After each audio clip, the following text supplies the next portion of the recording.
네, 하나님 말씀 같이 나누도록 하겠습니다. 우리 가슴에 한번 손을 얹고 마음으로 고백하고 하나님 말씀 듣겠습니다. 하나님은 나를 사랑하십니다. 나도 그 사랑 안에 있습니다. 하나님 말씀에 생명이 있습니다. 그 말씀에 능력이 있습니다. 들은 만큼 변합니다. 들은 만큼 행복해집니다. 네, 이번 학기 하나님 나라의 의라는 주제로 하나님 말씀을 나누고 있습니다.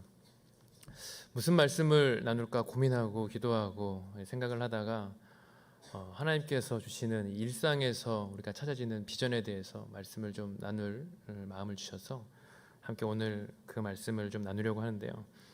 하나님 나라의 의라는 주제로 계속 말씀을 나누고 있는데 조금 저는 한 번 더 마태복음 6장 33절 예수님께서 말씀하신 그의 나라와 그의 의를 구하라, 이 말씀이 어떤 말씀인지 이 말씀의 핵심을 다시 한번 생각해보고 오늘 말씀을 좀 나누려고 합니다.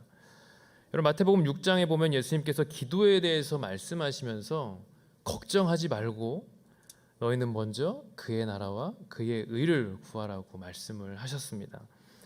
여러분, 하나님의 나라는 영역의 개념이 아니라 통치의 개념입니다. 여러분 많이 들어보셨을 것이고 잘 알고 계실 것입니다. 여러분, 예수님께서 오셔서 하나님의 나라와 이 복음에 대해서 가르쳐 주셨어요. 회개하라, 하나님 나라가 가까이 왔다. 그것이 바로 예수님의 메시지였습니다. 그렇게 대중들에게 하나님 나라에 대해서, 이 복음에 대해서 선포하시면서 이 성경 전체를 이끌어 가시는 하나님의 이 구속사에 대해서 예수님은 알려주고 싶으셨어요. 이 성경 구원 역사 속에서 이 하나님의 나라가 어떻게 임하는지 제자들에게, 이 사람들에게, 많은 무리들에게 알려주고 싶으셨죠.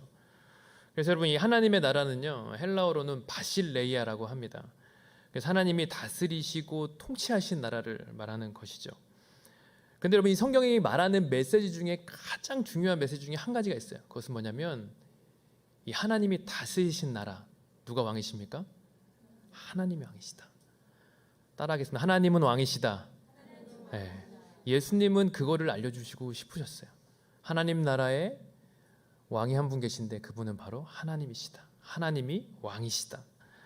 여러분, 그래서 하나님은 왕이시기 때문에 그분의 다스리심을 인정하고 받아들이는 것이 하나님의 나라를 구하는 것입니다. 그러면 여러분, 우리가 한 학기 동안 우리가 배우고 있고 나누고 있는 하나님의 의를 구한다는 것은 무엇이냐면요, 여러분, 의라는 단어가 헬라어로는요 디카이오스라는 단어입니다.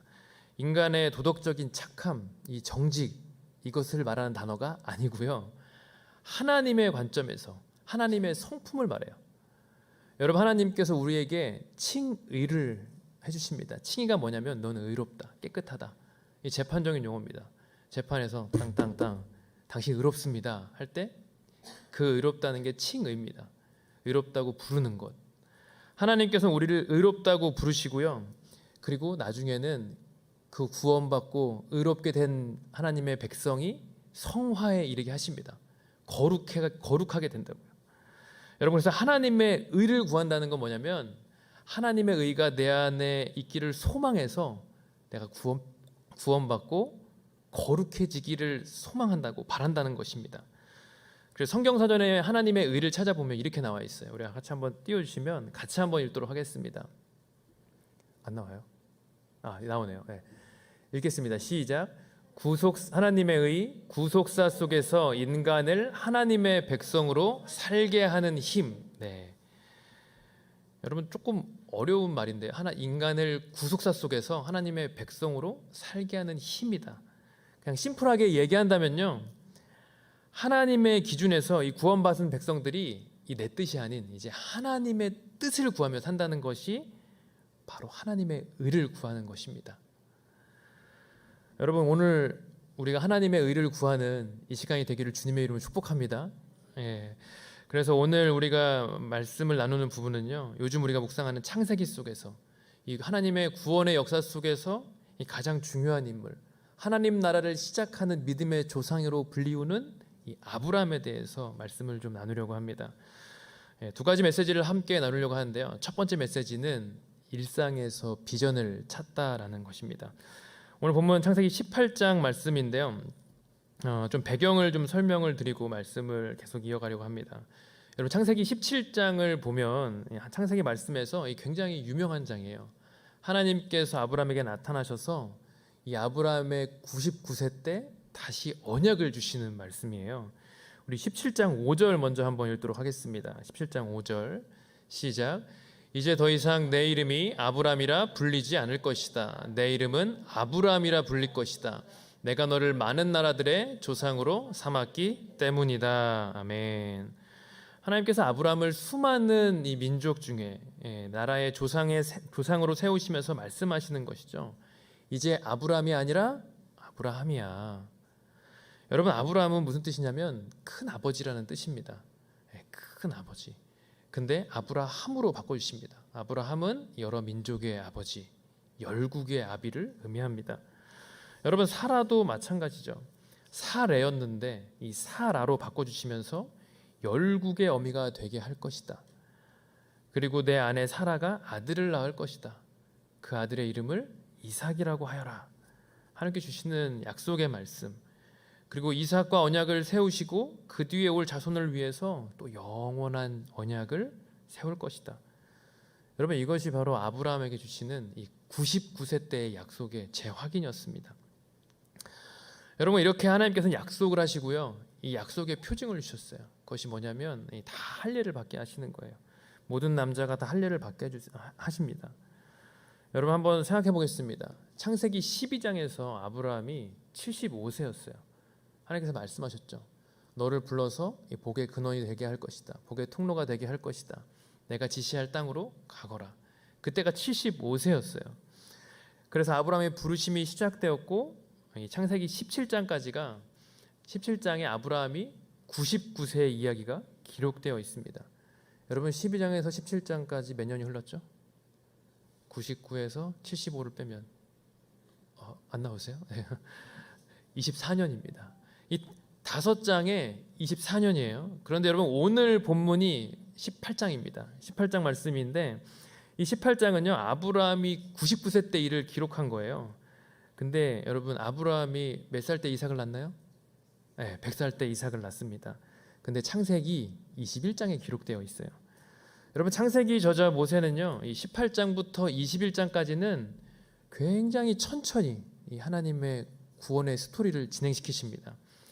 이 18, 19, 20, 21 이 4장이 지나갈 동안 몇 년 흘렀어요? 겨우 1년 흘렀어요. 1년밖에 안 지나갔어요. 여러분 성경은 하나님의 구속사를 기록한 책입니다. 근데 아브라함을 선택하셔서 그의 인생 속에 나타난 이 구원의 스토리를 굉장히 선별적으로 기록해 놓으셨어요. 중요한 얘기만 기록해 놨다는 이야기입니다. 그런데 여러분 오늘 이 창세기 18장은요 조금은 영어 단어로 하면 루즈한 이야기입니다. 그리고 일상의 이야기예요. 굉장히 한가로운 이야기입니다. 우리 1절부터 3절까지 말씀을 다시 한번 읽도록 하겠습니다. 시작. 여호와께서 마므레의 큰 나무들 근처에서 아브라함에게 나타나셨습니다. 그때 아브라함은 한낮의 열기 속에서 장막 입구에 앉아 있었습니다. 아브라함이 눈을 들어 보니 세 사람이 맞은편에 서 있었습니다. 아브라함은 그들을 보자마자 맞이하러 얼른 장막에서 뛰어나갔습니다. 그리고 땅에 엎드려 절했습니다. 아브라함이 말했습니다. 내 주여, 제가 주의 은총을 입었다면 주의 종을 그냥 지나치지 마십시오. 아멘. 여러분 오늘은 굉장히 이 한가로운 일상의 이야기, 그런데 갑자기 특별한 이야기가 있다 마지막 부분에는 이어집니다. 이 창세기 18장은 아브라함의 스토리 중에 이 굉장히 일상 속에 나타난 이 99세의 아브라함의 성격 그리고 인품을 알 수 있는 이야기가 들어있어요. 그래서 오늘 1절을 보시면 1절 보세요. 여호와께서 마므레의 큰 나무들 근처에서 아브라함에게 나타나셨다라고 이야기를 합니다. 여러분 우리말 성경에 이 마므레의 큰 나무들, 이 개역개정에 보면 이 상수리 나무라고 나와 있습니다. 여러분 상수리 나무의 이 어원은 엘론이라는 단어인데요. 그 힘이 센 우두머리 이런 뜻을 갖고 있는 나무였어요. 고대 근동의 이 상수리 나무는 이 하나님께 이 제사하는 제2의 상징이었고 힘의 상징인 나무였어요. 근데 원래 마므레라는 단어는 이 창세기 14장 13절에 보면 이 아모리인 중에 이 한 사람을 말하는 것인데요. 근데 오늘 본문에 보면 이 아브라함이 개인이 소유해서 개인 소유지에 아브라함이 롯과 헤어져서 이 정착한 장소가 이 마므레 상수리 나무였어요. 창세기 13장 18절을 보면 이렇게 나옵니다. 우리 같이 한번 읽어보도록 하겠습니다. 시작. 그리하여 아브라함은 자기 장막을 옮겨 헤브론에 있는 마므레의 큰 나무 숲에 살았으며 거기서 여호와께 제단을 쌓았습니다. 그리고 오늘 본문은 아브라함이 어디서 살았는지 자세히 이야기하면서 시작합니다. 성경학자들이 이렇게 얘기해요. 상수리 나무가 제단을 쌓고 제사를 드리면서 하나님의 나타나신 곳이다. 그래서 좀 의미가 있는 곳이다. 또 오늘도 하나님이 나타나시지 않느냐. 그런데 저는 오늘 조금 다른 측면에서 좀 생각을 해보려고 합니다. 여러분 성경이 말하는 좀 그대로를 좀 생각해 보려고 해요. 오늘 이 창세기 18장 말씀은 이 아브라함이 살았던 주소를 이야기합니다. 그렇죠? 우리는 여기 모인 곳이 주소가 어떻게 되냐면요. 대전 온누리교회 주소인데요. 대전시 지서구 둔산로 64 6층 온누리교회. 이게 주소예요. 그런데 오늘 말씀 18장은 이 아브라함이 살았던 주소를 이야기하는 거예요. 아브라함이 살고 있는 집에 그리고 하나님이 나타나셨다라고 이야기를 하는 것이죠. 그리고 아브라함에게 하나님이 나타나신 때가 언제인가? 오늘 말씀에 보니까 1절에 보면 한낮의 열기 속에서 나타나셨다는 거예요. 여러분 고대 이 중근동은 지금도 그렇지만 정오는 정말 덥습니다. 이 더워서 뭘 할 수 있는 시간이 아니에요. 그래서 쉬거나 이 오침을 하거나 그렇게 하는 것이 일반적이었어요. 근데 오늘 하나님이 나타나신 때가 이 정오였어요. 아마도 점심을 먹고 아브라함이 졸고 있었을지도 모르겠습니다. 졸고 있거나 아니면 더위가 너무 더우니까 멍해 있는 시간. 예전에 제가 이 아브라함에 대한 이 창세기 18장에 대한 이 영화를 본 적이 있는데 영화에서도 그 시작이 아지랭이가 막 올라가는 그림으로 시작해요. 아브라함이 몽롱하게 이렇게 멍하게 있는데 오늘 말씀에 보니까 아브라함이 졸고 있는데 어느 순간 세 사람이 맞은편에서 나타난 거예요. 갑자기 나타난 것이죠. 그래서 오늘 본문에 보면 이 세 사람이 뭐 특별해서라기보다는 이 아브라함이 졸고 있다가 이들을 발견하고 깜짝 놀라서 갑자기 이렇게 세 사람이 나타나 깜짝 놀라서 그 사람을 보게 된 것이죠. 근데 오늘 말씀에 보니까 아브라함의 반응이 무엇이냐면 그들을 맞이하러 얼른 뛰어나가는 거예요. 자동 반사와 같은 아브라함의 모습이 적혀 있습니다. 근데 우리말 성경에는 나와 있지 않는데요. 헬라어 원어 성경을 보면 힘내라는 감탄사를 쓰고 있어요. 보라라는 뜻인데요. 깜짝 놀라서 아이고 저기 세 사람이 와 있네. 이렇게 눈이 번쩍 띄어서 나간 것이죠. 그리고 2절에 보니까 세 사람을 만나자마자 어떻게 합니까? 땅에 엎드려서 절하기 시작합니다. 몸을 땅에 대고 절하는 것은 이 고대 근동의 가장 예의를 갖춘 인사법이었어요. 갑자기 세 사람이 나타나니까 뛰어나갔어요. 뛰어나갔다가 다시 이제 절하기 시작한 거예요. 그리고 이들을 대접하기 위해서 뭐라고 합니까? 우리 4절부터 6절까지 말씀도 좀 읽어보도록 하겠습니다. 시작. 물을 갖다 드릴 테니 발을 씻으시고 이 나무 아래에서 쉬십시오. 빵을 조금 갖다 드릴 테니 기운을 차리신 후에 갈 길을 가십시오. 여러분께서 종에게로 오셨기 때문입니다. 그들이 대답했습니다. 그리하여라, 내 말대로 하여라. 아브라함은 서둘러 장막 안에 있던 사라에게 가서 말했습니다. 얼른 고운 밀가루 세 스아를 가져다가 반죽해 빵을 만드시오. 이들을 대접하기 위해서 뭐라고 하냐면요, 물과 음식을 좀 준비하려고 합니다. 이 4절에 보니까 빵과 물을 조금 가져올 테니 잠깐 쉬었다 가십시오라고 이야기를 합니다. 그런데 뒤에 보면 좀 재미있어요. 6절에 보면 이 사라에게 이야기를 해요. 밀가루 세 스아를 가져다가 반죽해서 빵을 만들어 주세요. 떡을 만들어 주세요. 이야기를 합니다. 여러분 한 스아가 7.3리터입니다. 곱하기 3 하면 얼마죠? 한 22리터 정도 되는 거예요. 여러분 아시겠지만 22리터 정도 되는 이 한 거의 쌀 한 포대잖아요. 20kg 생각하면 한 포대잖아요. 그만큼 가져다가 떡을 만들라는 거예요. 그리고 오늘 말씀에 보니까 집에 몇 사람 왔죠? 세 사람 왔어요. 세 사람 왔는데 쌀 한 가마, 거의 20kg 한 가마니 가져다가 빵을 만들라는 거예요. 그리고 밀가루 중에서도 좋은 밀가루로 음식을 만들고 7절에 보니까 송아지도 한 마리 잡으라는 거예요. 8절에 보면 뭐라고 나와 있냐면요, 거기에다가 버터랑 우유까지 다 준비하라는 거예요. 여러분, 고대 근동은요 유목과 농경의 사였습니다. 뭐 양을 치거나 소를 치거나 그러면 양과 소가 여러분 가장 중요한 어떻게 보면 수입원이죠. 그리고 그 다음에 농사로 얻은 곡물로 인해서 곡물로 이 곡식을 얻을 수 있는데, 그것으로 다 준비를 해서 음식을 하라는 거예요. 집에 있는 거 다 가지고 와서 만찬을 하자는 거예요. 우리나라 정서로 생각한다면 이게 굉장히 이해하기 쉬운 부분입니다. 그렇지 않아요? 여러분, 우리 예전에 텔레비전을 보면 한 끼 줍쇼라는 프로그램이 있습니다. 여러분 혹시 기억하시나요? 강호동이랑 이경규가 갑자기 집에 방문해서 똑똑 우리 집에 좀 밥을 좀 같이 집밥 같이 할 수 있습니까? 물어보는 프로그램이잖아요.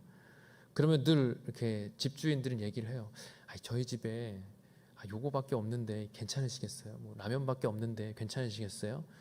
그러면서 들어가서 봤더니, 그래서 라면 좀 이렇게 드리고 그냥 별거 없는데요, 그냥 잠깐 먹고 기운 차리고 가십시오, 뭐 이런 느낌이잖아요. 근데 그 텔레비전 프로그램을 보면 어떻습니까? 뭔가 이 라면만 끓여오는 게 아니에요. 주섬주섬 뭐가 계속 나오잖아요, 그죠? 냉장고에서 요거 나오고, 아버님이 뭐 어머님이 주신 이거 나오고 저거 나오고, 그래서 나중에 보면 결국 만찬을 먹고 있는 장면이 이 한 끼 줍쇼의 장면이잖아요. 여러분, 그 장면을 떠올리시면서 오늘 말씀을 이해하시면 너무 쉽게 이해가 갑니다. 처음에는 빵하고 물 좀 조금 먹고 기운 좀 차리고 가세요. 근데 사라한테는 여보 떡 한 말 해봐, 떡 한 말. 그리고 자기는 어떻게 합니까? 7절 보니까 송아지도요 하인 보고 고르라는 게 아니에요. 내가 가가지고요 손수 자기가 고르거든요. 손수 자기가 송아지 고르고요. 그리고 대접하려고 애를 씁니다. 여러분, 아브라함이 그냥 이렇게 고대에 그냥 살아갔던 그냥 한 사람이 아니라요, 족장이었잖아요. 족장이면 굉장히 거부였어요. 생각해 보세요. 세 사람이 갑자기 왔는데 소 한 마리 잡아줘, 그 밀가루 한 20kg 좀 한번 해가지고 떡 좀 한번 해, 이 정도로 베풀 수 있는 만큼 부자였던 거예요. 근데 여러분, 이 거부였던 아브라함이 그냥 만찬만 대접하는 것도 아니었습니다. 여러분 8절도 한번 읽어보실래요? 8절 같이 한번 읽겠습니다. 시작. 아브라함이 버터와 우유와 하인이 요리한 송아지 요리를 그들에게 주었습니다. 그들이 먹는 동안 아브라함은 그들 가까이에 있는 나무 아래 서 있었습니다. 만찬을 다 대접해놓고 이렇게 두 손을 이렇게 잘 모으고 서 있는 거예요. 그냥 드시라고 다른 일을 보는 게 아니라요, 여러분 꼭 식당에서 웨이터처럼 바로 옆에 이제 딱 시중을 들고 있는 사람처럼 서 있는 거예요. 그래서 8절에 아브라함은 그들 가까이 있는 나무에 서 있었습니다라고 기록되어 있죠. 이런 굉장히 루즈한 일상의 이야기 아닙니까? 갑자기 세 사람이 오더니 만찬 대접하고. 근데 9절부터는요 갑자기 장면이 바뀌어요. 여러분 9절 10절 같이 한번 읽겠습니다. 시작. 그들이 아브라함에게 물었습니다. 내 아내 사라는 어디 있느냐? 아브라함이 대답했습니다. 지금 장막 안에 있습니다. 그러자 여호와께서 말씀하셨습니다. 내가 내년 이맘때쯤 반드시 내게 돌아오겠다. 그때 내 아내 사라에게 아들이 있을 것이다. 사라는 아브라함의 뒤에 있는 장막 입구에서 듣고 있었습니다. 아멘. 여러분, 근데 갑자기 세 사람이 묻는 것입니다. 내 아내가 어디 있느냐? 아브라함이 대답합니다. 지금 장막 안에 있어요. 그러는 10절에 보니까 이 창세기 저자 모세는 이 세 사람이 말했습니다 라는 대신에 여호와께서 말씀하셨다라고 분명히 기록합니다. 그리고 무슨 말씀을 이어가냐면, 하나님께서 여호와께서 내년 이맘때쯤 반드시 돌아올 텐데 그때는 내 아내 사라에게 아들이 있을 것이다. 언약을 다시 한번 또 확인시켜 주시는 거예요. 1년도 안 됐는데 99세 때 아브라함에게 하셨던 말씀을 100세가 되기 전에 다시 한번 말씀을 해주시는 거예요. 여러분, 갑자기 이 루즈했던 일상이 특별한 사건으로 변해서 일상을 이 살아가는 아브라함과 이 사라의 삶 속에 하나님께서 또 갑자기 나타나시는 장면이 오늘 장면입니다. 여러분, 이 세 사람은 나중에 보면 알겠지만 한 사람은 하나님이셨고 두 사람은 이 소돔으로 간, 28장 이후에 보면 이 소돔으로 간 천사였습니다. 그런데 10절부터 15절까지의 말씀은 세 사람이 온데간데 없어요. 그 여호와께서 말씀하고 계시다는 것을 분명히 이 창세기 저자 모세는 이야기하고 있습니다. 여러분, 여호와 하나님께서 일상 속에서 나타나셔서 아브라함에게 부르심과 비전에 대해서, 하나님의 언약에 대해서 다시 한번 확인을 시켜주시는 것이에요. 분명히 내가 너를 민족의 조상으로 불렀고 내 몸에서 내 자녀를 통해 하나님의 나라를 세우겠다는 이 언약의 메시지를 다시 한번 확증해 주시는 것이죠. 아브라함 내 몸에서 날 자가 바로 하나님 나라를 이어갈 약속의 자녀이다라는 것을 하나님께서 말씀해 주시는 거예요. 여러분, 우리가 그리스도인으로 살아가다 보면 우리 인생에서 하나님이 보여주시는 특별한 사건들이 경험될 때가 있습니다. 여러분, 그렇지 않습니까? 여러분의 인생을 한번 뒤를 돌아보십시오. 우리가 예수님 믿고 그리스도인이 되면서 이 특별한 사건들이 우리 인생에 나타나죠. 그래서 이 특별한 사건을 통해서 우리 인생 가운데 주시는 것을 우리의 비전, 또 우리 개인의 부르심, 우리 개인의 사명이라는 단어로 표현할 수 있습니다. 그런데 이 부르심의 특별한 사건들이 일상을 기초로 해서 시작된다는 것입니다. 다시 말씀드리면 일상의 삶과 이 부르심의 사건, 이 비전의 사건, 우리의 소명의 사건이 떨어질 수 없다는 것이죠. 여러분, 우리는 큐티를 하다가 하나님 말씀 묵상하다가 하나님의 사명이요, 하나님 부르심이요, 비전을 경험하기도 합니다. 또 때로는 오늘같이 설교를 듣다가 하나님 말씀 같이 나누다가 하나님의 음성을 이 말씀을 통해 듣기도 합니다. 또 어떤 때는 또 길을 걷다가 또 어떤 집안일을 하다가 또 갑자기 하나님 주시는 생각들이 떠오르기도 합니다. 아차, 하나님이 그런 말씀 주셨지, 하나님 말씀 나에게 그런 말씀 주시는구나. 이럴 때가 있지 않습니까? 그럼 제가 아는 한 목사님이 계시는데 그 목사님은 이 축복성을 작곡하신 굉장히 유명한 축복성을 작곡하신 목사님이에요. 찬양이 너무 은혜가 돼서 많은 사람들이 이렇게 물어본대요. 기도와 묵상 중에 이 찬양이 나왔습니까? 근데 그분이 하시는 말씀이 뭐였냐면, 아니요, 그렇지 않고요, 샤워하다가 하나님 주신 마음이 있어가지고 5분 만에 이 축복성을 썼다는 거예요. 당신 하나님의 그거예요. 당신은 당신 사랑받기 위해 태어난 사람. 여러분, 무슨 말씀을 나누기를 원하는 것이냐면요, 나의 상황과 환경과 상관없이 여러분, 우리의 일상 속에 하나님의 비전과 부르심과 사명이 계속되고 있다는 것입니다. 여러분, 우리 일상을 통해서 우리는요, 하나님의 사명, 하나님의 부르심, 하나님의 비전을 찾아야 하는 것입니다. 하나님 오늘 아브라함을 찾아오신 것처럼 여러분, 어떤 시간 어떤 환경에서 하나님께서 말씀하실 줄 모르니 우리는 늘 일상에서 믿음의 귀를 열어서 이 하나님의 음성을 들을 준비를 하는 것이죠. 그런데 여러분, 너무 바쁜 일상을 살아가는 우리 현대인들이 그렇게 되기가 쉽지 않습니다. 특별히 오늘 본문의 사라처럼 말이죠. 여러분, 오늘 본문이 이어지는 이 11절부터 창세기의 저자는 음식 만들기에 이 분주했을 이 사라의 반응에 대해서 자세히 이야기를 합니다. 11절 12절 말씀 같이 읽겠습니다.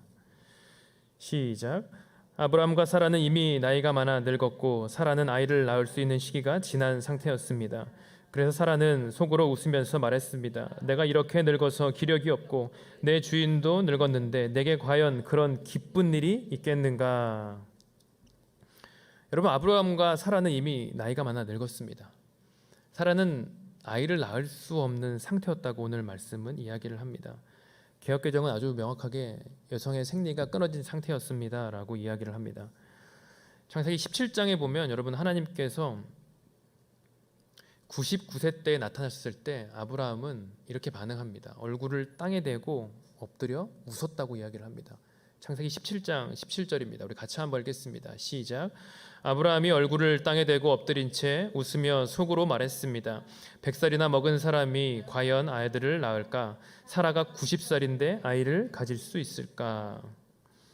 여러분, 이 창세기 17장에서 아브라함이 웃었고요. 창세기 18장에 보니까 이 12절에 누가 웃습니까? 사라가 속으로 웃으면서 말합니다. 하나님, 내가 기력도 없고요, 이제 많이 늙었고요, 생리도 끊긴 여자가 무슨 그런 기쁜 일이 있겠습니까? 여러분, 하나님의 말씀을 사라가 들었음에도 불구하고 그녀는 믿지 못합니다. 그럴 수 있을 것 같아요. 자기의 경수가 다 끊겼고 생상이 끊겼는데 어떻게 임신하겠습니까? 근데 여러분, 그것은 자신의 상황과 환경이지 않습니까? 자신의 상황과 환경이 임신을 바랄 수 없었기에 그녀는 여러분 믿지 못했던 것이죠. 그런데 여러분, 우리에게 하나님께서 말씀하시는 것은 무엇이냐면, 우리의 상황과 환경과 상관없이 오늘도 하나님께서는 하나님의 나라를 세워가신다는 것입니다. 여러분, 하나님의 나라는요, 사람과 상관없이, 사람의 상관과 사람의 환경과 사람의 지금 어떠한 상태와 상관없이 하나님은 일하고 계세요. 여러분, 다시 말씀드리면 오늘도 하나님께서 일상 속에서 계속 하나님 말씀해주고 계시고요, 우리에게 비전을 말씀하고 계시고 소명을 말씀하고 계시고 부르심을 말씀하고 계시고, 오늘도 우리는 이 일상 속에서 하나님의 비전을 찾아야 한다는 것입니다. 그런데 여러분, 우리가 나이가 들고 인생의 이 성숙함, 또 오히려 황혼기가 될수록 우리 인생 안에서 이 두 가지 모습을 발견하게 돼요. 첫 번째는 뭐냐면요, 이 나이가 들수록 이 내가 경험한 이 고정관념 때문에 이 굳어져가는 오히려 믿음 없는 나의 모습을 발견하게 됩니다. 여러분, 우리가 많이 하는 말 중에 이런 말이 있어요. 그래서 경험이 제일 무섭다. 그렇죠? 이 사람은 전도해도 하나님 안 믿을 거야. 이 사람은 예수님이 오셔도 못 받고, 이 사람은 변하지 않을 거야. 여러분, 이것이 다 우리 안에 있는 경험 때문에 나오는 말 아닙니까? 또 우리 안에 갖고 있는 이 고정관념, 우리의 꼿꼿이 굳어져 버린 우리의 기준 때문에 우리의 오히려 불신앙들이 자리 잡지 않습니까? 그럼 이것은 모두 다 내 기준이에요. 여러분, 어떤 사람이 어떻게 변할지는 모르는 것입니다. 근데 다 우리는 나의 기준을 가지고 생각할 때가 너무나 많아요. 제가 월요일에 아이를 선교원으로 이렇게 등원을 시켜주는데요, 저희 아이가 첫째가 뜬금없이 그러는 거예요. 아빠, 바둑학원 선생님이 아빠보다 잘생긴 것 같아. 그러는 거예요. 그래서 정말 뜬금없게. 그래서 제가 그렇게 얘기했어요. 아빠는 그렇게 잘생긴 사람이라고 그렇게 생각하지 않아서 괜찮아. 그렇게 얘기를 하고 제가 물어봤어요. 그러면 너는 제 아들 이름이 첫째가 예준이에요. 예준아, 너는 예준이가 잘생겼다고 생각하니? 그러니까 가만히 있어요. 부정도 하지 않고 긍정도 하지 않고. 그렇다는 것이죠. 자기 말로 또 그렇게 하기에는 쑥스러운가 봐요. 그러면 예준아, 너 선교원에서 너보다 잘생긴 애가 있는 것 같아? 그러니까 예준이가 아빠 딱 한 명 있는 것 같아. 그렇게 얘기를 하는 거예요.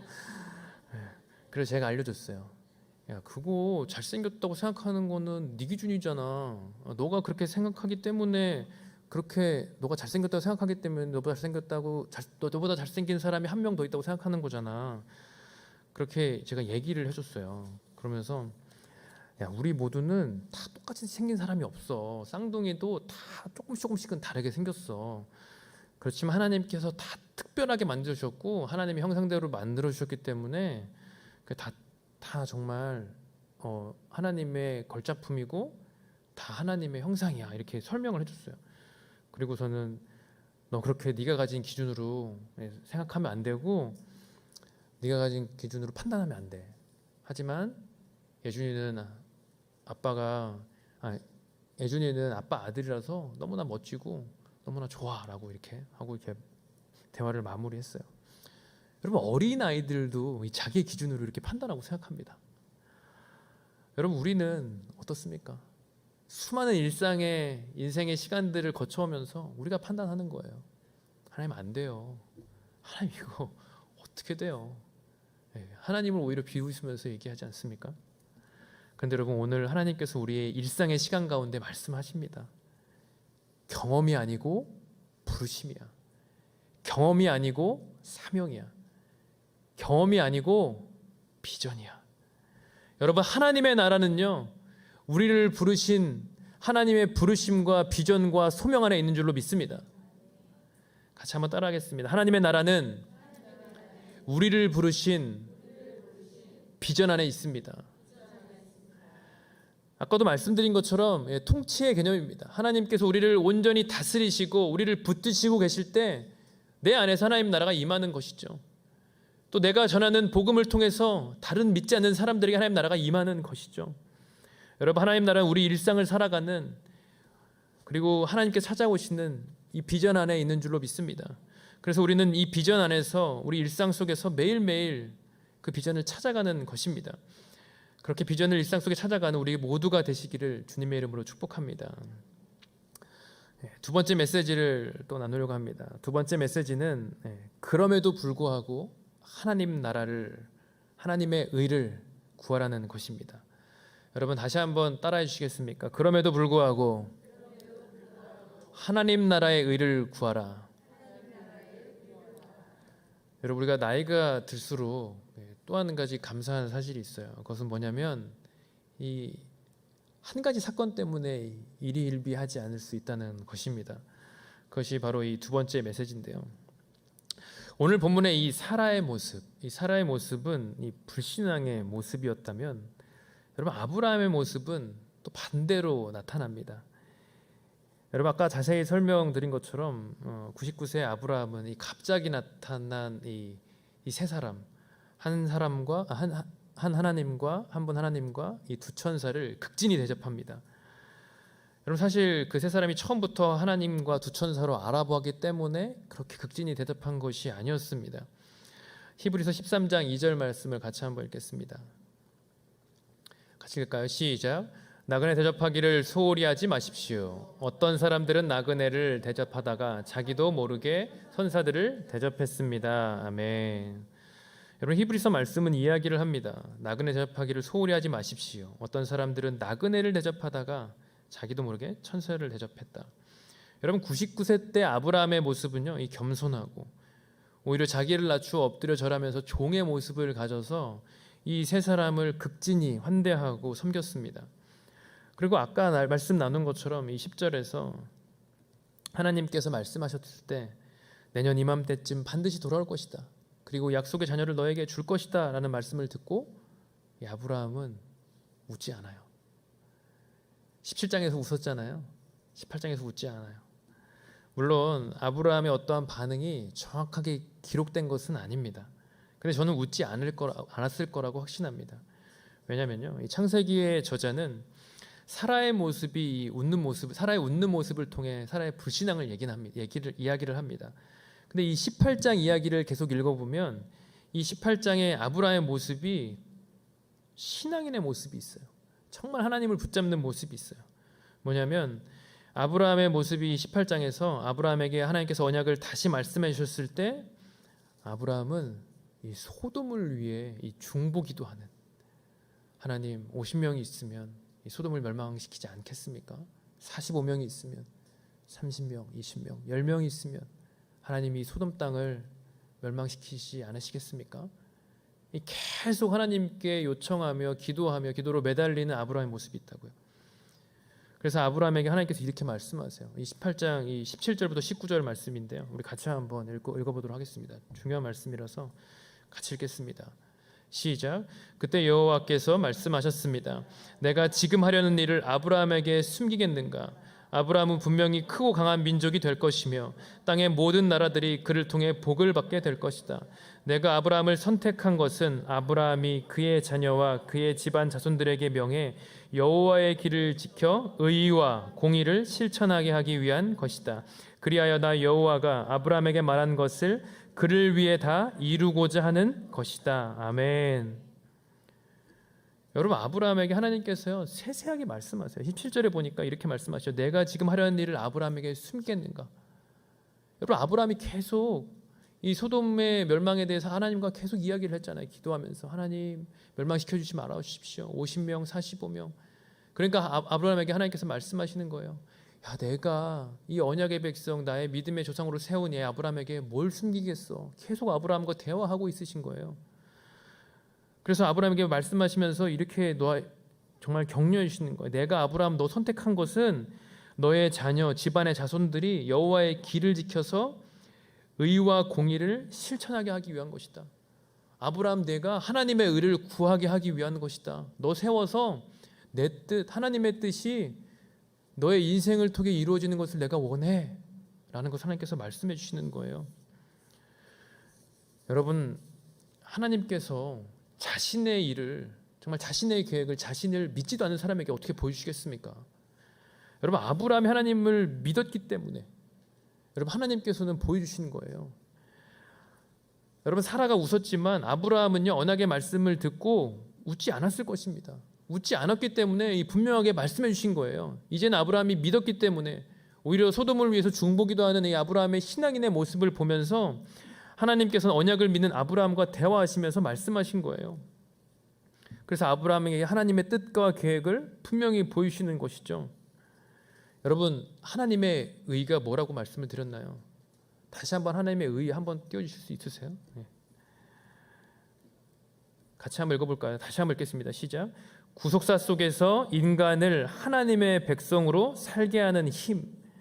여러분, 바로 지금 아브라함의 모습이 딱 그런 거예요.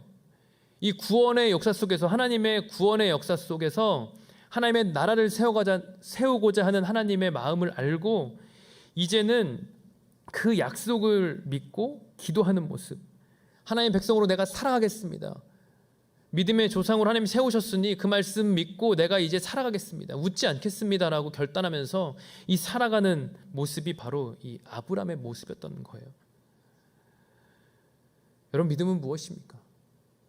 바라는 것들의 실상이요, 보이지 않는 것들이 증거하는 것입니다. 바랄 수 없는 환경에서 바라보았던 것입니다. 믿을 수 없는 환경에서, 믿을 수 없는 상황에서 믿었던 거예요. 그래서 웃지 않았던 거예요. 하나님, 정말로 믿습니다. 내가 이제는 웃지 않을 거예요. 하나님, 내가 그전에는 웃었지만 이제는 웃지 않을 것입니다. 그리고 기도할 것입니다.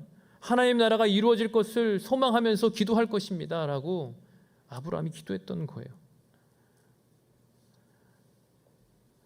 여러분, 그렇게 구하면서 그럼에도 불구하고 어떤 상황 가운데서도, 어떤 환경 가운데서도 하나님의 의를 구했던 모습이 바로 아브라함의 모습이었던 것이죠. 여러분, 우리가 하나님의 의를 구한다, 정말 하나님의 이 의를 구한다는 게 막연하고 추상적이게 느껴질 때가 참 많습니다. 나 같은 사람이 어찌 나 같은 인생에게 하나님의 의를 구하라고 하시는가?